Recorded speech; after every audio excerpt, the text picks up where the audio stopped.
And I said, here's the thing, Peter, whatever doesn't kill me will make me funnier. AI is like hiring an intern with a PhD.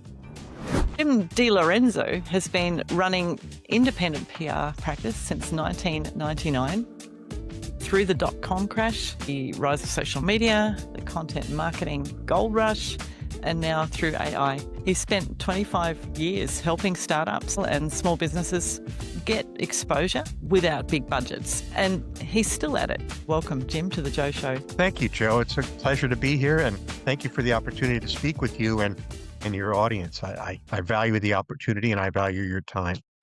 You started your PR practice in 1999. That's not so long ago in my book. Yeah, What's a piece of advice from that era that still works today? And also, what's be something that myself. everyone believed that turned out to be completely wrong? Give me both sides of the coin. Well, everybody that I worked with before I started my own business had told me that I was a really good storyteller. I was really good at making connections with people. What they also told me was that I would never have my own business and that when I went out on my own, I was going to fail. And I can remember very distinctly that at the time that I started my business, I had just come off of working for a dot-com company that had a very successful IPO in the summer of 99. And my efforts were geared towards getting them to that successful IPO over a 2.5 year span. And when I announced that I was leaving the business to start my own business, I was told by everybody that I was crazy. You're leaving just when it's getting good. And I swear to God, Joe, a year later, the company went bankrupt. They were laying people off right and left. And the same people who told me that I was crazy to leave were now reaching out to me saying, "Are you hiring?" Massive. And I was not hiring, unfortunately. I I had made the determination that I was going to be a solo entrepreneur, do all the work myself, and keep my business on a one-to-one, person-to-person basis with anybody that I encounter, anybody that I'm working with, anyone that I'm pitching, anyone that I'm trying to get the attention of. I wanted to be me personally that was doing the work, Mm. making the effort, making the connections. So I went from being very successful getting this company to their IPO and being told I was going to fail on my own to having the people who told me I was going to fail on my own coming to me for help. So that was an interesting lesson to start my independent tenure. And then you mentioned in the intro the dot-com bubble burst, and all of my clients were in the dot-com space in late 2000, early 2000. And I was just kind of getting repositioned with some other things and some other clients. And then 9/11 happened here in the United States and around the world. And a number of companies that I was working with at that point went out of business because one of my clients was had their offices in the World Trade Center. Luckily, they were all safe and secure, but they went out of business almost immediately. And Mm. the other was a business travel technology company that was doing bookings for flights and conventions all around the world. And of course, after 9/11, business travel just died for about a year and a half, and they went out of business about a month after 9/11. So in the space of 2 years, from late 1999 through early 2002, I had to completely reposition myself. Mm. I had grown a reputation as a tech guru for PR, and people were running away as fast as they could from the tech industry. So, how do I take what I had learned in the tech industry to a new level outside of tech? And for that, I also drew on my experiences in the sports business. I had been in the sports PR for the first half of my career. So, before I had ever gotten into the tech space, I was working in sports. So, I kind of applied those same principles to say, okay, well, there might be some sports properties that need my help, or there might be some athletes, authors, or publishers, or venues that need my help.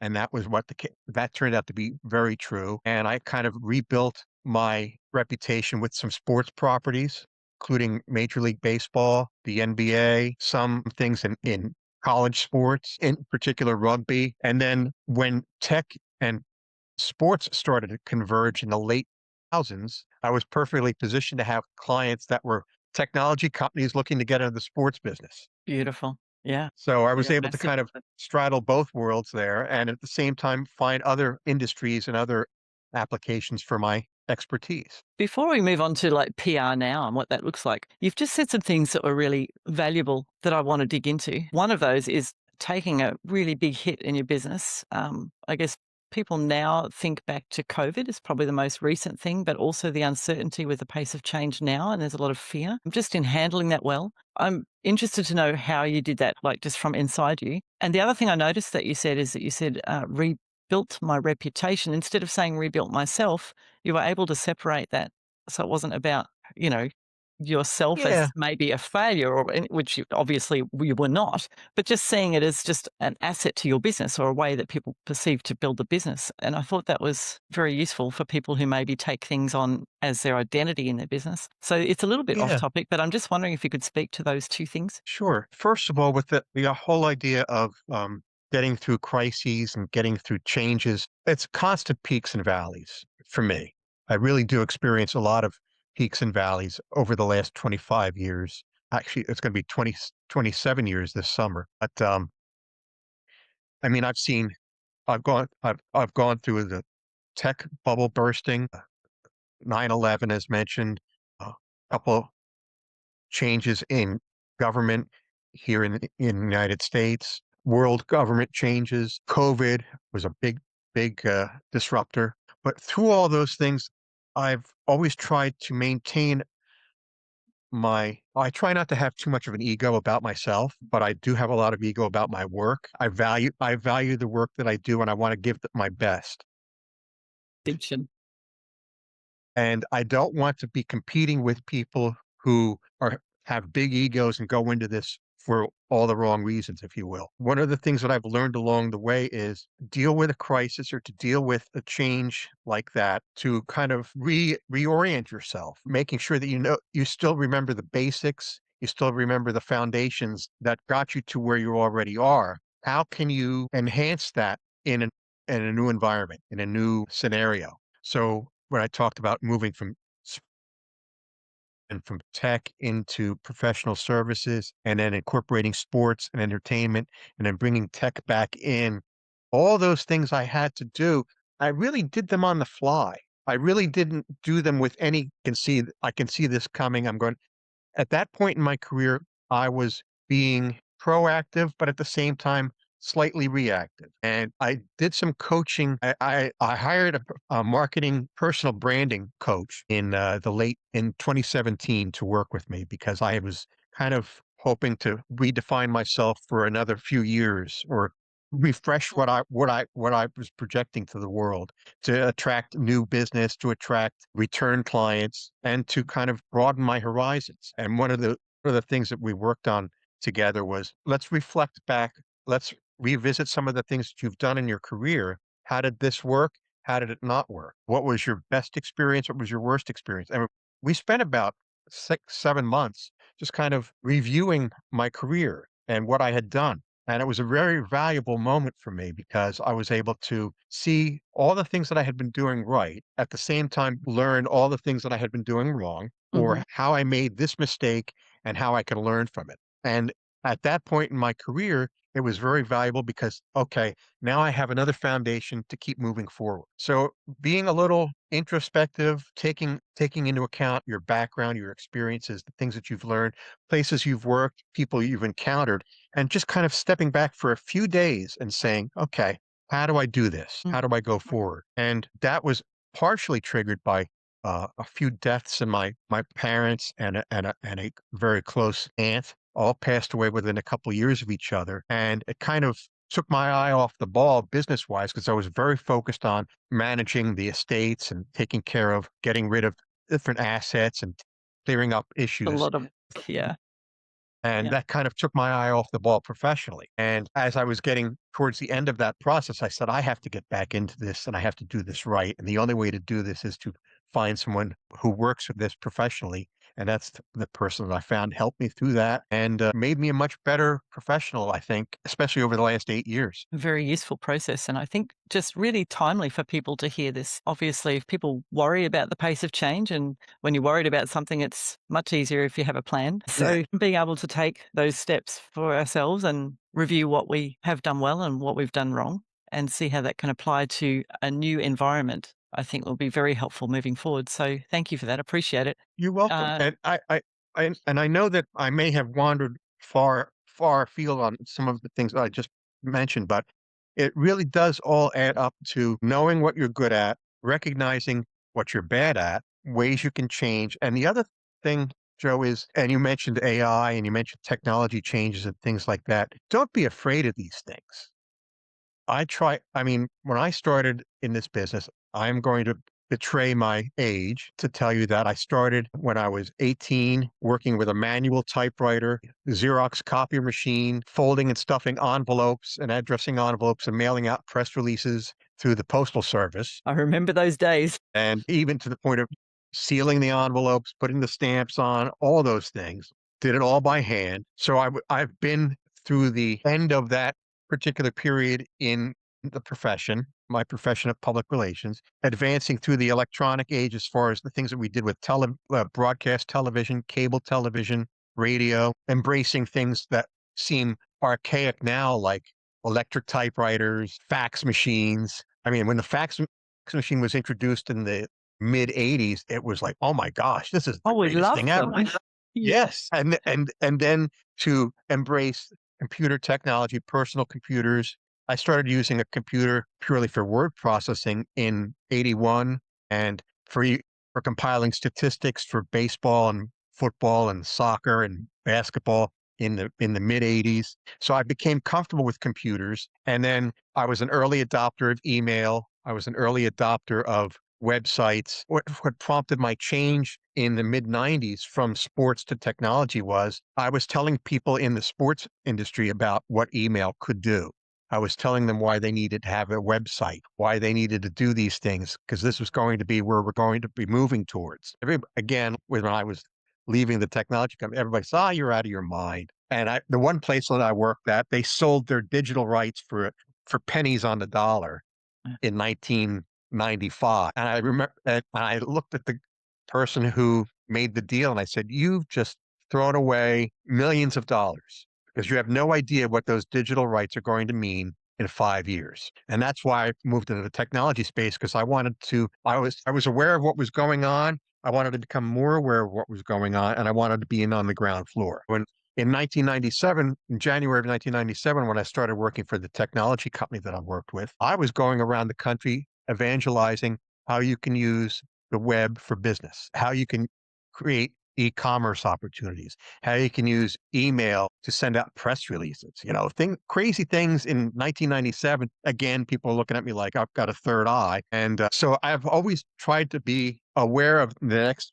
big thing, how to utilize it correctly, and how to help other people figure out how to use it correctly. So when we talk about AI right now, Mm. 2.5 years ago, I started using ChatGPT, OpenAI, to started very basically. I said, help me find media outlets that cover this space. And it would help me find the websites and the email addresses and the phone numbers for people and various industry media outlets that I did not have prior knowledge of.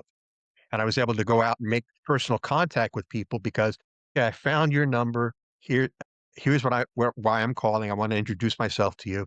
And I used AI to help me find those people to connect with. And then I started using it to help me find people that I could bring on as guests for my podcast as I was starting my podcasting career. And that helped me find people around the world that could come on my show and talk about storytelling and PR and how things that have worked for them. And then had the bright idea, okay, I need to do a lot more on social media. I know the basics. I have my Twitter, now X, capabilities that I know how to use that.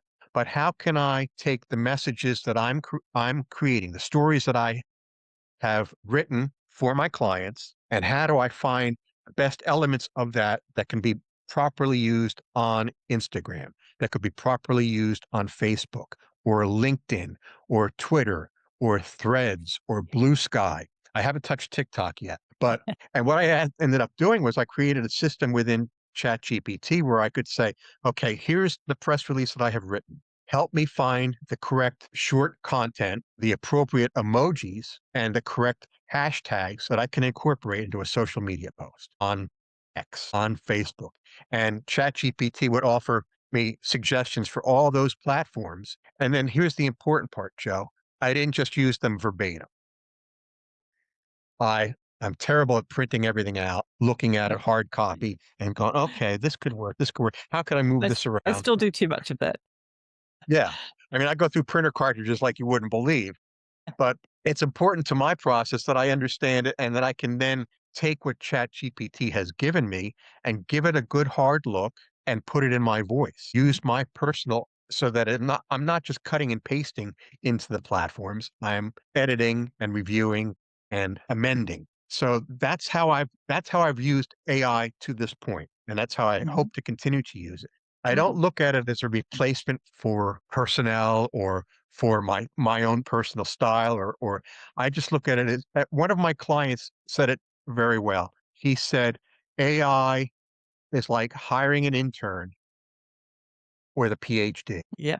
We get to add a few IQ points substantially every Yeah, morning to yeah, our brain. It's exactly. wonderful. And it's somebody that, it's something that you can turn to, and part of what I do, and I mentioned this earlier, Joe, is that I work alone. I don't have interns, I don't have assistants, I don't have people that I assign a task to. I assign everything to me. So Mm. this weekend when I'm running the PR for a American Collegiate Rowing Championship in South Jersey, Southern New Jersey.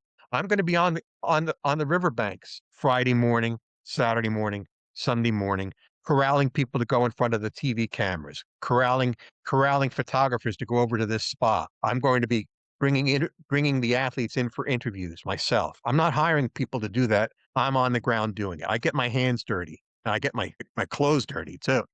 Uh, I wouldn't ask anyone to do anything that I wasn't prepared to do myself. So that's why Mm. even though I'm using technology to help process, I don't totally rely on it because I want to preserve my individuality and my proprietary knowledge and my experience and expertise and bring that to my clients one on one. It also adds that layer of, it's far easier for people to imagine what the event's like when they hear about it. If you are down there corralling everybody and describing it on the ground instead of having an AI imagine what that would be like essentially and just giving it the bare Yeah. bones facts, you get a much different experience. And that's still an absolute edge that we have as humans because we are there, doing the thing. So I love that. You can't take away you need to like for the PR the level of PR that I want to do, I want to work with the CEO one on one. I want to work with my client one on one. There was an old long time ago Popeye the Sailor Man. I am what I am and that's all what I am. What people see is what they get when they see me coming, you know, I'm always in a jacket and tie. It's that Catholic school upbringing. I'm comfortable in it. I don't worry about it. And people see me coming and they kind of say, "Oh, that's Jim. I remember I've worked with Jim before, or Jim's never steered me wrong, or whatever it is." I like to have that relationship with people, and part of the way I do that is by going to the events and being with my clients and being in their offices. I've recently started telling people, Joe, that I'm the private investigator who works in public relations. Well done. I My like that. my clients have all these stories that they don't really realize are stories. So when I go into their office once a week or once a month or whatever it ends up being sequence wise, I'm going in there to see what's going on and to hear what they're talking about and to see what they're doing in person and saying, "Hey, you know what? That would make a great story."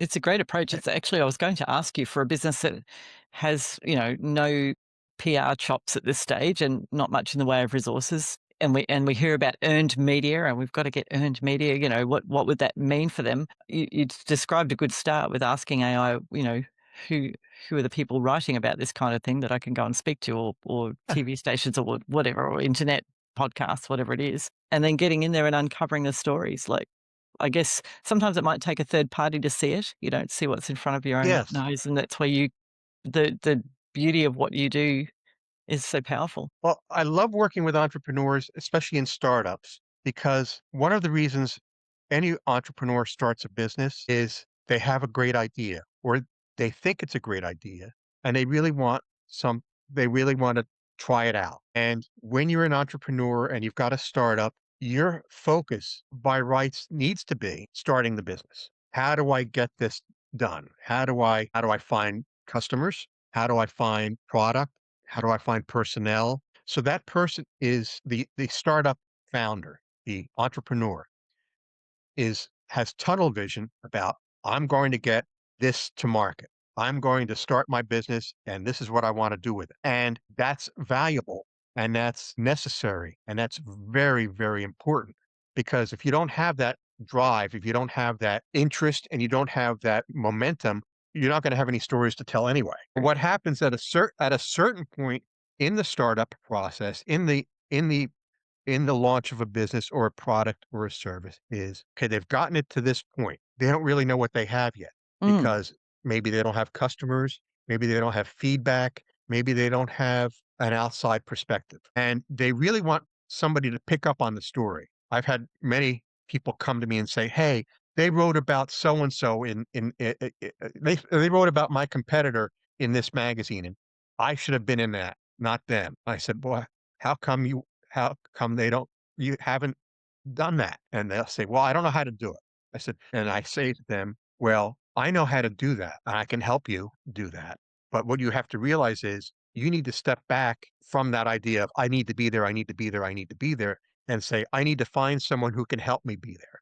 Because you Mhm. can't do it yourself. You need somebody from outside. Just as they would hire an accountant, or they would hire a marketing director, or they would hire a person personnel or HR person, payroll. Okay, how do I handle my PR? Well, you can't be all in one. So I offer Mm. my services to them at a reasonable rate to say, okay, here's what I can do for you. Here's what I think I can do. Here's my approach. Would you be interested in working in that way? And 9 times out of 10, they are. I've worked with some entrepreneurs who've started 5 or 6 different businesses, and each time they've brought me in.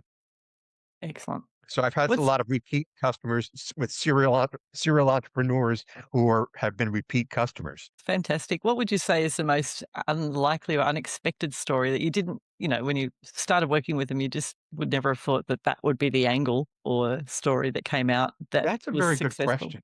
I think probably the one experience that I had that was very, very unusual was I was approached by a local accountant in Philadelphia, Pennsylvania, who had suffered a serious brain surgery. He had over 30 hours of brain surgery over the course of so many days, and he had gone into rehab because he could no longer could speak, read, write, or walk. And he built himself back up by learning how to play bass guitar. And he regained all his functions and everything. But he was in his 70s when this happened. And after he went through all the rehab process and started playing the bass and that helped him regain his muscle control and it enabled him to remember things and to rebuild his skills. He had never played guitar before, but he learned how to play it. And he said, I want to start a foundation where we bring music to the communities that helped me regain my strength and regain Mhm. my life, basically. And he started a nonprofit for performing jazz at churches, senior centers, community centers, rehab facilities, things like that. He provides these concerts, full-scale jazz concerts, 2 hours of music, live, in person, for free, Uh-huh. and he takes donations from organizations and sponsors, and he's built over the last 15 years, he's built this up into a very significant nonprofit, but it all originated with the brain injury and the brain surgery that put him out of commission for so many months, and how that process brought him to music as a healing source. And when I when we started talking about this, I said, "Does anybody else know this story?"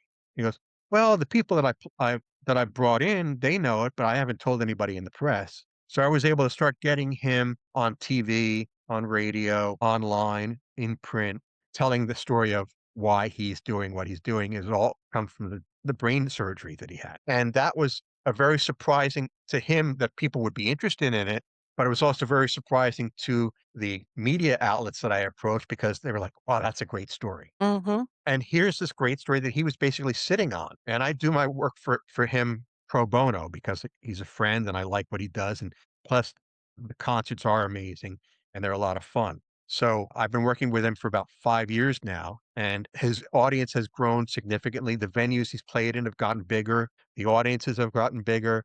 The donations have gotten bigger. And I, he and I still talk about, well, if we hadn't told that story, we Mm. probably wouldn't be here. It's a huge, huge unlock, isn't it, to build the foundation? Yeah. It's fantastic. When I think There about was another experience that I had was I was approached by a woman entrepreneur, African American woman entrepreneur, who started a janitorial services company in the Philadelphia metropolitan area. We're probably the fifth largest media market in the United States, and old school American city. African American woman business owner started this business as a single jobless mother of a young child, college graduate, not able to find a job, and started answering want ads in newspapers for people who wanted help clean a house. And she started going and cleaning people's houses. And then she started bringing in some of her friends who were kind of in the same situation she was in. So they would all get in a van together and they would go to this house and all three of them would clean it out. And then it'd go on to the next house and all three of them would help clean it out. And she started growing this business. And the bank that she banked at, the senior manager of the bank knew the hard work that she did and came to her and said, the stadium in Philadelphia, that the Eagles, the Phillies, college football and concerts, they need somebody to come in and clean after the games. And Mhm. he said, they've opened it up for bids. He said, I think you should do this. And she says, what are you talking about? I clean houses. Me and my three friends, we go out and clean houses. And he says, they need someone like you who has a drive, who has a need and has the expertise. And I think you're the person to do it. Well, through his assistance, she bid on this project and went from being cleaning 5 or 6 houses in a neighborhood in the Philadelphia suburbs to cleaning out the 75,000 seat stadium Massive. practically every night of the week with people that she brought in.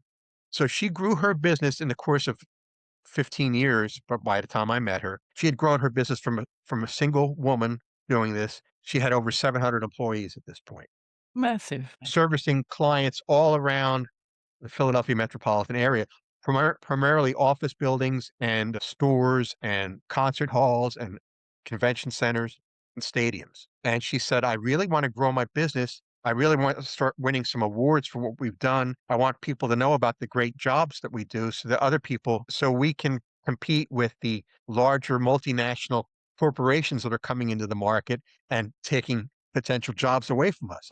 She said, I'm a small business owner and I'm going up against global industry leaders for jobs now. I said, okay. I said, and she told me her story. And one of the reasons we hit it off in that meeting was I had a briefcase at the time that was made of the same type of leather as a Major League Baseball glove. And that was the first thing she noticed about me. She goes, you like baseball? I said, I love baseball. She goes, "Oh, the Phillies this, Phillies that." And we just started talking about the Philadelphia Phillies. And then she started telling me, she started asking me questions about what I do. And I said, so what's your story? Told me that story about being a single mother, African American woman, starting a business, all these things that she did to get to the point where she was today. And I said, have you ever told that story to anybody in the media? And she said, no, I haven't. And I asked her why. She said, I never thought anybody would care. Wow. So the first thing I did was I started creating the storyline that I could sell to the local Philadelphia media market. So we had 8 TV stations, 25 radio stations. At the time, we had 2 print newspapers, and then we had multiple online newspaper websites. And I was able to get her story told everywhere. We blanketed the airwaves, we blanketed the media with her story. And she started getting calls from people saying, I want to do business with you.